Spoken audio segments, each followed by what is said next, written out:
The 130-pound world championship. It's so much bigger. He's got the 3-inch height advantage. We told you what they weigh with the right hand. Watch Lomachenko's jab. It is incredibly swift. Coming with a straight left hand down that time was Lomachenko, as Rigo was caught in that defensive posture he's comfortable in. End of round 1 for the title. Dow looks sturdy, not fazed by all the movement that Lomachenko's doing. Looks like he's in total control. Lomo trying to get to the inside behind that jab. There's another moment there, and on what was assumed to be a break, he connected. He's a well-oiled machine.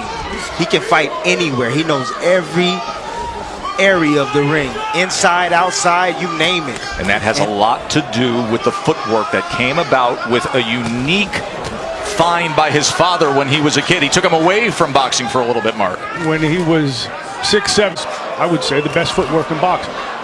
So he took traditional Ukrainian dance classes, and Timmy, you love Loma's footwork. Oh, distance. Look at the grasping behind the neck by Rigo right there, as I think Steve Willis is going to have to take control of things here at the conclusion of round number 2. Holding behind the neck now by Rigo as he tries to fire off the left uppercut.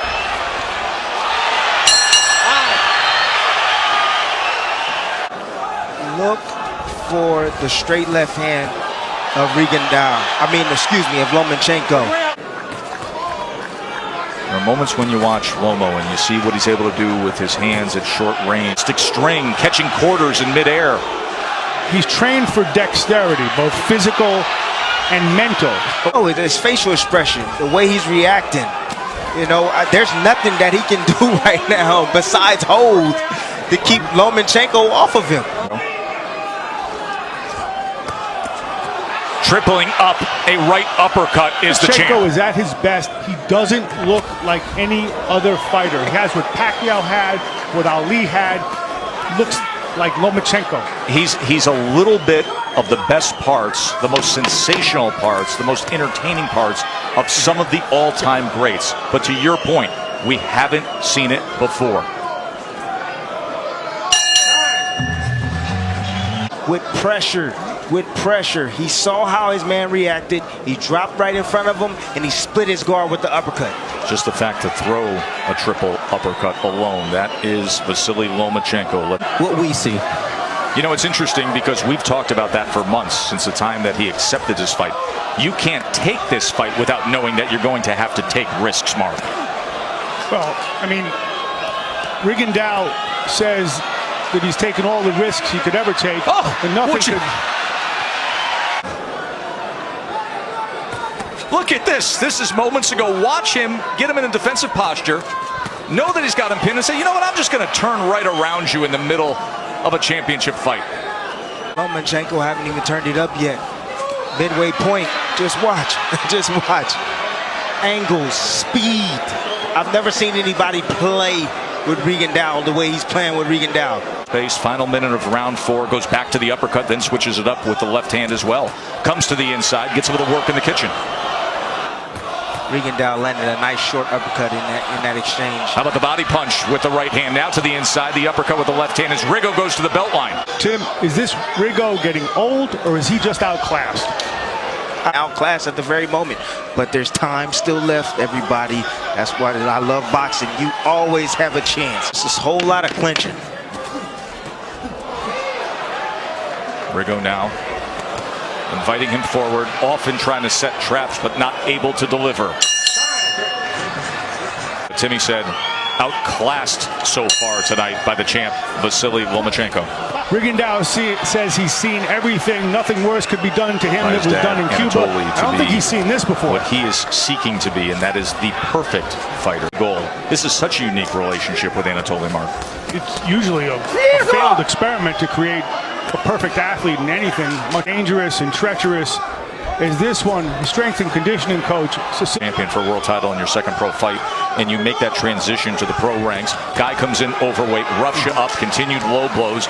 It's a learning lesson. It's hard until you've learned from a loss. Oh, I don't think your career becomes a dramatic proposition until you lose. So it's really, I'm gonna tell you this, it's really hard hitting a guy that's going down so low like that. It really is.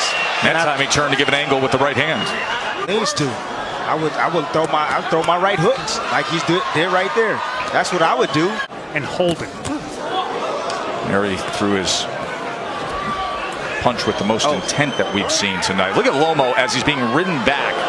I think Steve Willis is going to have a lot of work ahead of him as we get to these middle and later rounds here of this world title fight as Loma's in control. I'll show you what happened after the bell at the end of the last round. And this thing is getting chippy. And watch this. This is well after the bell here.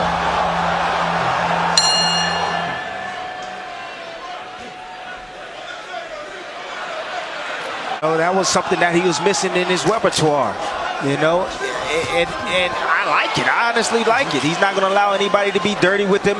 Bernardo, what can you offer? You know, in the corner, it was very interesting because they told him, we want you to spin him. Yeah, that Salido fight was the great learning experience. Put a notch in the belt. And now he's dealing with it perfectly here against Rigondeaux. And you can see he's getting a little more used to some of these tactics, especially with Rigondeaux. Now turns to the side, takes the angle to the left to try to find something.